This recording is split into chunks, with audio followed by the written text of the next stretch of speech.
अब बड़ी खबर केरल के कोची से, जहां पर CUSAT यूनिवर्सिटी में भगदड़ मचने से 4 तलबा की मौत हो गई, जबकि 60 से ज्यादा लोग जख्मी बताए जा रहे हैं। मरने वालों में 2 तलबा भी हैं। बताया जा रहा है कि यूनिवर्सिटी में म्यूजिक कॉन्सर्ट चल रहा था, इसी दौरान भगदड़ मच गई। ADGP MR अजीत कुमार ने बताया कि स्कूल ऑफ इंजीनियरिंग ने आर्ट फेस्टिवल मुनक्किद किया था, लेकिन अचानक हुई बारिश के सबब साइट पर मौजूद लोग अंदर जाने की कोशिश करने लगे, जिससे जो लोग सीढ़ियों पर थे वो अचानक नीचे गिर गए और लोग उनके ऊपर चढ़ गए।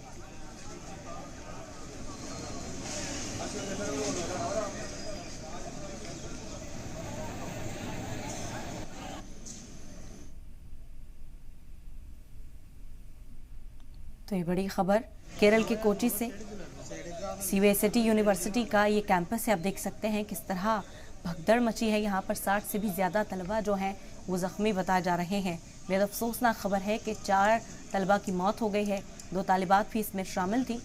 कॉन्सर्ट चल रहा था, म्यूज़िक कॉन्सर्ट में अचानक बारिश होने की वजह से यहाँ भगदड़ मची। सभी तलबा की होड़ लगी कि अंदर पहुँचा जा सके, और तभी अचानक ही जो तलबा सीढ़ियों पर थे उनके गिरने से ये हादसा पेश आया। बता दें कि ADGP MR अजीत कुमार ने ही बताया कि स्कूल ऑफ इंजीनियरिंग ने आर्ट फेस्टिवल मुनक्किद किया था। अचानक यहाँ पर बारिश हुई, जिसके सबब साइट पर मौजूद लोग अंदर जाने की कोशिश करने लगे, और जो सीढ़ियों पर थे वो अचानक नीचे गिर गए और बाकी लोग उनके ऊपर चढ़ गए, जिससे 4 लोगों की मौत हो गई।